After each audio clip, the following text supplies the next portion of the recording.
is Bear. Oh, can you hear me, guys? Sorry, maybe I had my microphone off there. I'm going to start again.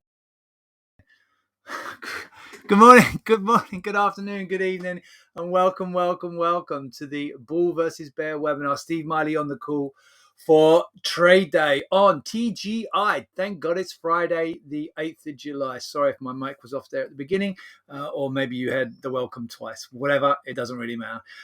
Just to remind you guys, there is a chat facility below. If you're watching on the live stream now, please do click on the chat facility. I can send a message into the chat facility in here. Hello, I'm saying.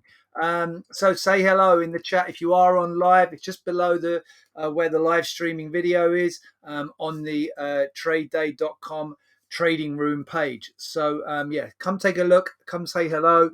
And if you have any questions, we had a good inquiry yesterday, and that helped us do a little bit more extra analysis on the Nasdaq. So thank you for that. Thank you for all you guys who have tried to participate. It's really good if you do that. It really helps with the webinar, helps you get answers to things. It helps generate lively debate conversations and take us in a new avenue rather than me just sitting here and going on about what I think is important. Okay, even though that is probably important, what I need to get across, but then equally it's good if you drive the webinar. So chat box below the live stream on the in the trading room underneath where the video is playing now. If you're on live with me now, please do say hello.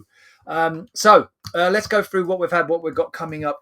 Yesterday was a fairly quiet day for data, but what we did have, if I find it here, we had both Bullard and who else was speaking yesterday?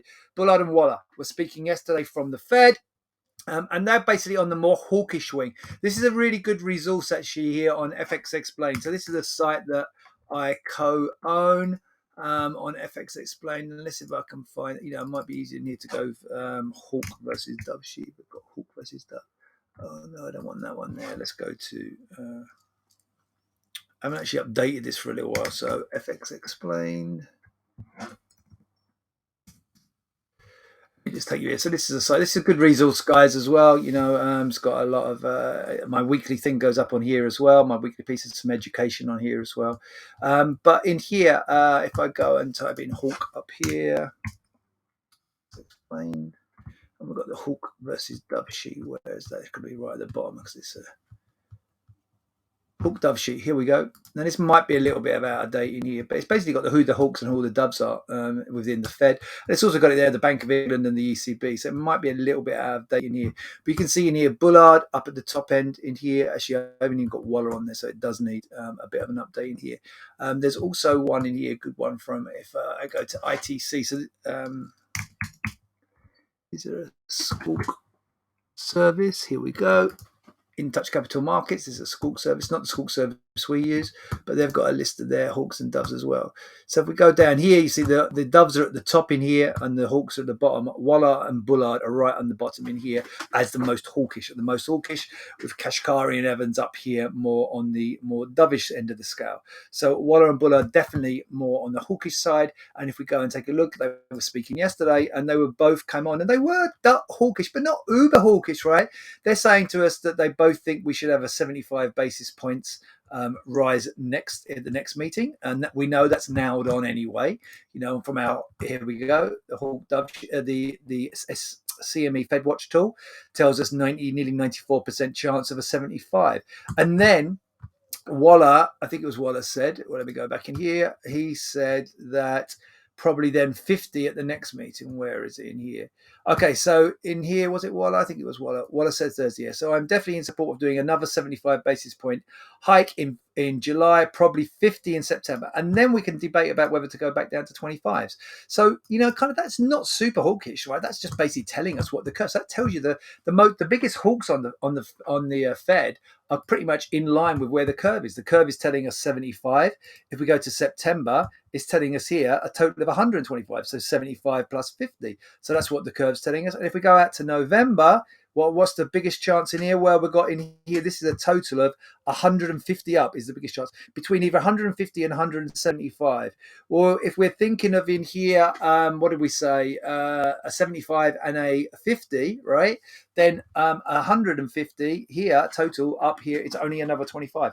So it's kind of mixed in here, split between it being at the November meeting a 25 or a 50. It's fairly evenly split between 25 and 50 going into the November meeting.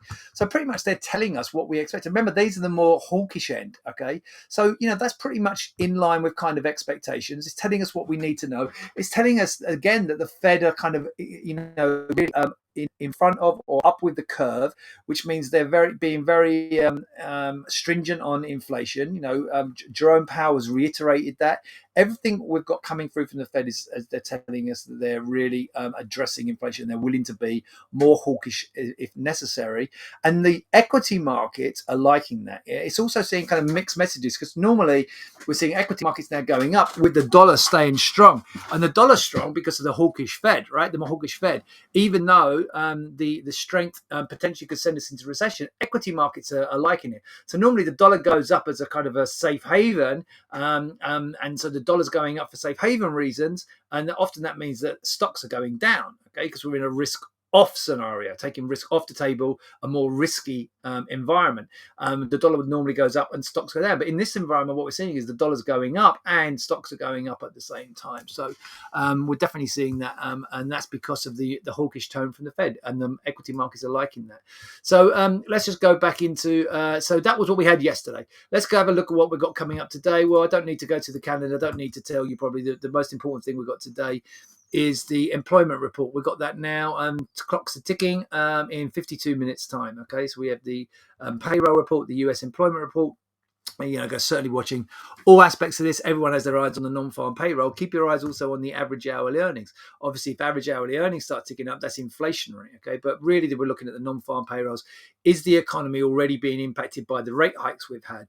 If you're thinking about trading the Canadian dollar, I know some of you do look at the FX side. Then we've also got the Canadian employment report. So kind of double trouble. You've got kind of potential perfect storm for a big move in dollar CAD. If you get a kind of a more bullish report from the US and a more bearish report for the Canadian dollar, then you can have a real move on dollar CAD, or they can cancel each other out and dollar CAD goes nowhere. So if you are trading the currencies, that's just to be wary of that as well. Williams speaking today as well, a little 11 a.m. Eastern time. Where's Williams on our scale? Well, he's right slap bang in the middle between the Hawks and the Doves. Okay, so might be interesting to see is Williams signaling he's more hawkish? Probably. The whole panel seems to be shifted to more hawkish, but it'd be interesting to see what Williams has got to say as we go into today. What else do we have? I think that's pretty much it, right? Yeah, I think that's pretty much it going through the day today. Going back to Fighting Society Day, so employment report, all eyes on that. We're looking for 268,000 jobs according to Bloomberg. Added unemployment rate looking to be unchanged at 3.6%. Okay, so we're going to be watching out for that. Euro-dollar continues its decline. We spoke about the dollar strength coming down. It's down to getting closer to parity. All eyes on parity, but it's just parity. A lot of that is being driven by Europe's energy dependence, Germany, especially on Russian gas going higher. We spoke about that in depth throughout this week. Very, very sad news. Impact on markets negligible, but it's nevertheless sad news. Japan's Abe, the long-serving prime minister, he's not currently the prime minister, but former Japanese prime minister, was shot this morning and dead, has died of his injury. So very sad on that front, but not really impacted on markets. And just saying in here, European stocks are slightly lower in here today, and US futures slightly lower in here this morning. And what we've got coming up is payroll, as we know, the employment report. Let's run through some of the stuff from the news wire. So S&P, Nasdaq end higher as July hot streak continues. So I noticed headline yesterday from CNBC: 4 updays on the S&P. It's the best it's done. 4 consecutive updays is the best it's done all year. So certainly a positive for the S&P. I see that as well with riskier assets going higher. The cryptocurrencies are rebounded. Bitcoin and Ethereum, I think, are set for their biggest up weeks for the year since October, I think, last year or something. So it's not just stocks going higher, riskier assets are going higher with cryptocurrencies rallying as well. So S&P 4 back-to-back up days. If it gets 5 today, if it's up today, it'll be its best winning streak of the year. US index futures slide. Well, it says slide. I think that's a bit aggressive. But we go and look at it, where we are. I'm going to jump ahead to where I usually go. So yesterday we were up. S&P 1.5, Dow about just over 1%. Nasdaq was knocking at the door, I think, at 2%. Look, this is what we're down today. The Dow's hardly down. The S&P's down 0.25%. And yes, the Nasdaq's down 0.5%, but it was up about 2 yesterday. So it's hardly a big sell-off in here. It's just a slight setback. And it's not surprising that seeing where it's 4 straight up days, we're going into a big data event, that the market's going to kind of correct slightly, right? It's going to get some profit taken ahead of that. So it's not a big surprise that pre-data, the market's dipped lower. But, I just think, it's headline grabbing journalism, right? That's all it is, slide US, this makes it sound awful. It's not, it's just a slight setback. Focus turns to job data. We know that. Commodities poised for weekly losses. We know that. We've been talking about that. But, commodities down because of growth concerns. But, I've been reiterating this. It's taking away inflationary pressures, which is kind of positive for riskier assets, positive for stocks. US 2 and 10-year yield curve inverted for 4th day. Okay, well, the yield curve sent that inversion signal way earlier this year. It's continued to say that inversion signal. Remember, when certain segments of the US curve, now that sometimes you look at 2s, 10s, Powell told us we should be looking at, I think it was the 3 month 1 year forward, or 3 months 2 year forward, or something like that. He was looking at, as what's important for predicting a recession. Yeah. But when certain parts of the US yield curve invert in the past, it has, or most times, seen a recession. I think, something like 12 to 18 months later. However, and we got that signal much earlier this year, and it's inverted for 4 straight days now. However, it's not necessarily that part of the curve that's important. It's not necessarily always the case that we get a recession, okay? But it is kind of flagging that. Oil heads for weekly loss. We know oil's been weak. We did get a rebound yesterday, but still on for a weekly loss. We spoke about the Fed speakers yesterday. European shares edge higher ahead of US jobs. Well, they're not actually. I think they're lower. I think they just played a bit of catch up. So where are European shares? Or some are higher, some are lower. It's mixed in here. So we were originally up this morning on the back of the US, had a more late session rally. Remember, these markets close before we get the last part of the US session. So playing a little bit of catch up, but FTSE's actually down this morning in here. DAX is up. So some markets slightly up, some markets slightly down in Europe in here this morning, and we've looked at the US stocks. Right, I'm going to have keep this brief because there's not a huge point in going into massive detail on the charts, simply because it could all change post payroll. Yeah, and I would strongly suggest. I'm just going to point out where the upside and downside trigger levels are.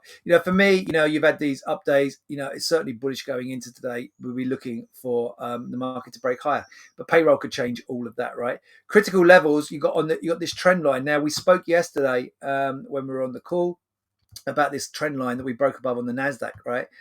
So we broke above this trend line in here. It breached it previously in late June. We were up through it yesterday and emphatically through it yesterday, and now we're focusing on this peak here. So that's going to be a really big level on the top side, 12,262. I mean, that's going to be the target going into the day. If I step into the 1 hour chart now, you see the market's just had a slight setback, having had a really good rally again yesterday. And a slight setback in here. You've also got that peak there. Look, so there's the 12,262 all the way up there, I think.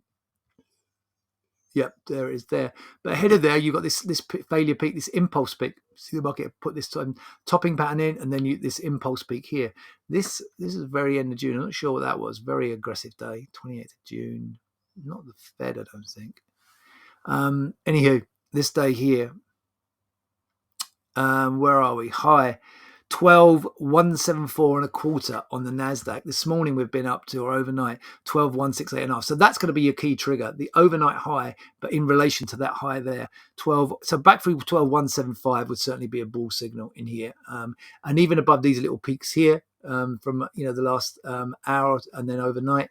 So up through 12,130. Downside, you're probably looking at this trend line, the uptrend line that comes from here off of the lows for this week. Oh, the market's already through it, actually. That's kind of irrelevant. So you've got some little swings here. Got the old pie here. Probably down through 11,990, 11,970. Sends a more negative signal on NASDAQ. Let's go to the S&P, though. But obviously the benchmark index, even though you've got a higher beta on NASDAQ and it kind of is the driver, get the bigger moves. But equally, everyone's watching the S&P, right? It's the benchmark for the US. You got this trend line coming off of the highs from the 30th of March and the 21st of April. You can see it's respected here at the beginning of June. Okay, on multiple occasions. It went back up there here at the very end of June and fell back from below. And now we're getting close again. That trend line is coming in around, well, on the daily chart, it's coming in around 39.35. So up through there will be bullish. And then just above there, you've got these failure peaks in here. So they're at 39.50, higher, 39.48, 39.50. Yeah, so you got 30. The trend line around 39.35 and then 39.50.